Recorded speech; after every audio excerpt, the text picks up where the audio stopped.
এতগুলা সরকার এসেছে, জাতীয় সংসদে কোরআনের একটি আইনও চালু করে নাই। মাননীয় স্পিকার, সবচাইতে লজ্জা, সবচাইতে দুঃখজনক কথা হলো এটা।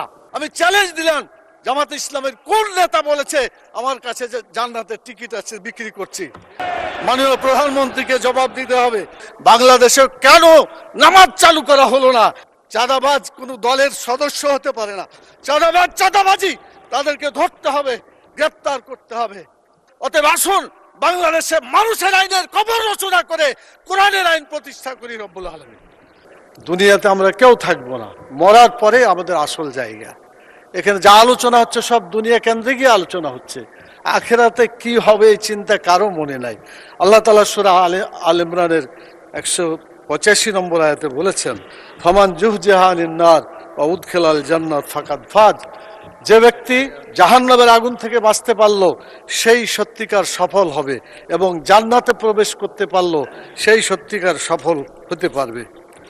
মাননীয় স্পিকার, সংসদ লবিতে ঢোকার সময় আল্লাহর প্রতি পূর্ণ আস্থা এবং ঈমান, এটা দেখার পরে মনে হয় যে আল্লাহর প্রতি যদি ঈমান থাকে তাহলে তো আমাদের আইনের উৎস আল কোরআন।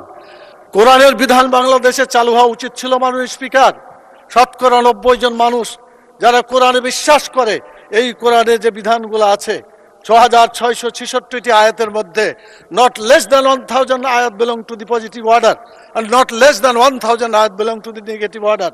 1000 আয়াত আছে যেগুলো হাবোধক আইন, 1000 আয়াত আছে যেগুলো নাবোধক নিষেধ।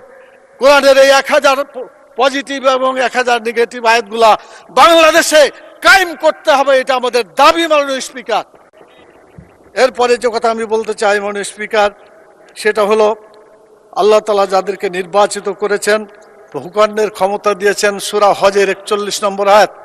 মাননীয় প্রধানমন্ত্রী আছেন, তার দৃষ্টি আকর্ষণ করে সকলকেই বলতে চায়, আল্লাযীনা ইম্মাক্কান্নাহুম ফিল আরদি আকামুস সালাত ওয়া আতাউয যাকাত ওয়া আমারু বিল মারুফ ওয়া নাহাউ আনিল মুনকার। যারা রাষ্ট্র ক্ষমতা পাবে তারা দেশে নামাজ চালু করে মানুষের চরিত্র ভালো করে দেবে, এবং যাকাত চালু করে মানুষের ক্ষুধা, দারিদ্র, বেকারত্ব দেশ থেকে তারা বিতাড়িত করবে। ভালো কাজ করে মানুষকে শান্তিতে থাকতে দেবে, খারাপ কাজ বন্ধ করে অশান্তির আগুন থেকে মানুষকে রক্ষা করবে। কিন্তু দুর্ভাগ্য, আওয়ামী লীগ এসেছে 6 বার, বিএনপি 5 বার, জাতীয় পার্টি 2 বার। এতগুলা সরকার এসেছে, জাতীয় সংসদে কোরআনের একটি আইনও চালু করে নাই। মাননীয় স্পিকার, সবচাইতে লজ্জা, সবচাইতে দুঃখজনক কথা হলো এটা।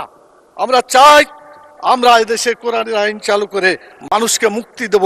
আমি মাননীয় প্রধানমন্ত্রীকে বলবো, আপনাকেও জিজ্ঞাসা করা হবে, আমাকেও করা হবে, বাংলাদেশে কেন নামাজ চালু করা হলো না? কেন যাকাত চালু করে ক্ষুধা, দারিদ্র, বেকারত্ব দেশ থেকে দূর করা হলো না? কেন ভালো কাজ চালু করে মানুষকে শান্তিতে থাকতে দেওয়া হলো না? কেন খারাপ কাজগুলো বন্ধ করে অশান্তি থেকে মানুষকে রক্ষা করা হলো না?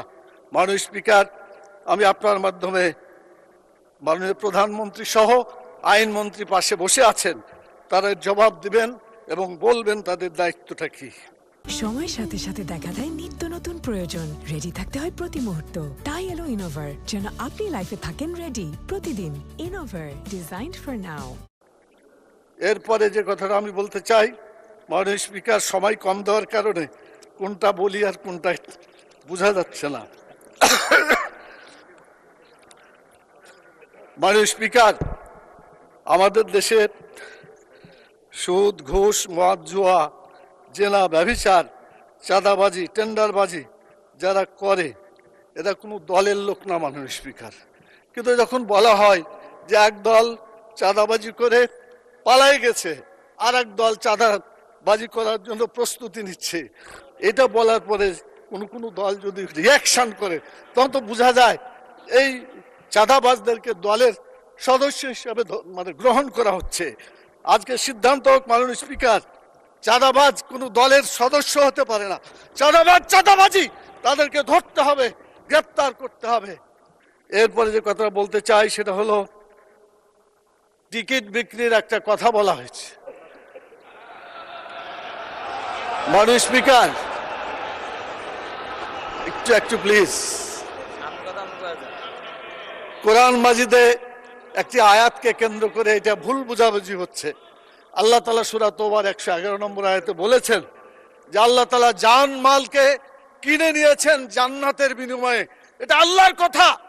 আপনি জানমাল দিবেন, বিক্রি করবেন, জান্নাতে যেতে পারবেন। জানমাল আল্লাহর পথে দিবেন না, আপনার কপালে জান্নাত হবে না। এটা আল্লাহর কথা, এটা মানুষের কথা না।